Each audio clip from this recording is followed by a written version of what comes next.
حضرت شیخ الحدیث مولانا زکریا رحمہ اللہ کی مشہور زمانہ کتاب فضائل اعمال یا فضائل صدقات، اس میں پورا ایک باب جو ہے وہ فضائل نماز پر ہے، اور وہ اس میں احادیث ہی احادیث ہیں۔ آپ صلی اللہ علیہ وسلم کے ارشادات عالیہ سے جو مفہوم ہوتا ہے وہ یہ ہے کہ سب سے پہلا سوال وہ نماز کے بارے میں ہوگا، اور یہ کہ کسی بھی حال میں نماز نہ چھوڑی جائے، اس کی پابندی کی جائے۔ آپ صلی اللہ علیہ وسلم نے جب بھی لوگوں کو دعوت دی ہے تو اس کے ساتھ ساتھ نماز کی اہمیت بتلائی ہے۔ آپ صلی اللہ علیہ وسلم کے دور میں وہ لوگ جو منافقین تھے، ان کی بھی یہ ہمت نہ ہوتی تھی کہ وہ نماز چھوڑ دیں۔ خود آپ صلی اللہ علیہ وسلم بالکل آخری وقت تھا تو آپ صحابہ کے کندھوں پر ہاتھ رکھ کر، اس میں آتا ہے کہ پاؤں پوری طرح زمین پر نہیں پڑ رہے تھے، یعنی جسم کا وزن نہیں اٹھا رہے تھے، اس حال میں بھی آپ صلی اللہ علیہ وسلم نماز کے لیے مسجد میں تشریف لائے۔ اور آپ صلی اللہ علیہ وسلم کا یہ فرمانا کہ جو نماز پابندی سے پڑھے گا اسے یہ انعامات دنیا میں ملیں گے، اور یہ انعامات قبر کے ہیں، یہ انعامات آخرت کے ہیں، تو گنوا گنوا کر وہ انعامات بتائیں۔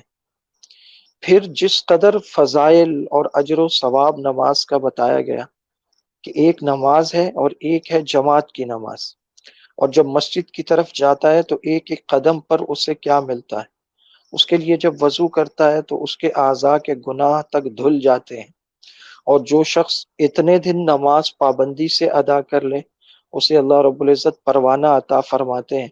ایک تو یہ کہ وہ نفاق سے بری ہے، اور دوسرا یہ کہ وہ جہنم سے بری ہے۔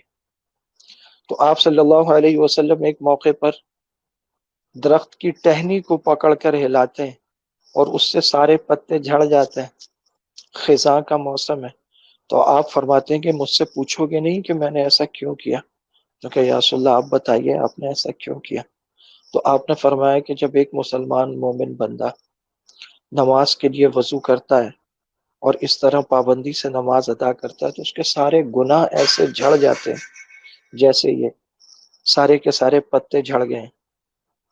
اور پھر آپ نے فرمایا کہ جس کی ایک نماز ضائع ہو گئی، ایک نماز، وہ ایسا ہے گویا اس کا گھر بار، اس کا کاروبار، اس کا سارا مال و متاع اور اس کے اہل خانہ سب کے سب نقصان ہو گیا، چلا گیا۔ ایک نماز ضائع ہونے پر اتنا بڑا اس شخص کا نقصان ہو گیا۔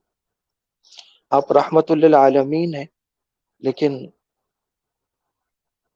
آپ مصلی پر کھڑے ہو کر فرمایا میرا جی چاہتا ہے کہ میں اپنی جگہ کسی اور کو کھڑا کروں، اور وہ جو بغیر عذر کے گھروں میں نماز پڑھ لیتے ہیں میں جا کر ان کے گھر کو آگ لگا دوں۔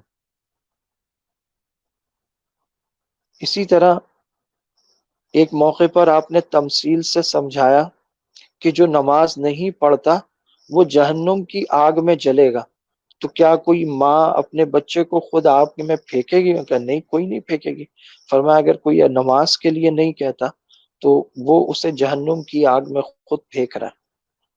ایک موقع پر آپ نے فرمایا کہ بچہ 7 سال کا ہو جائے تو اسے نماز کا حکم کرو، اور جب وہ 10 سال کا ہو جائے پھر بھی نماز نہ پڑھے تو اجازت ہے کہ اس کی تنبیہ اور سرزنش کے لیے اس کی پٹائی کرو، تاکہ بلوغت تک پہنچتے پہنچتے اس کی عادت پختہ ہو جائے۔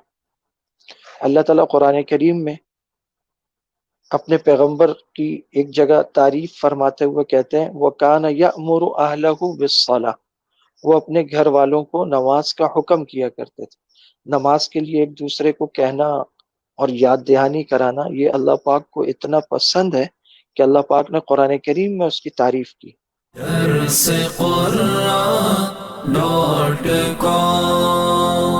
www.darsequran.com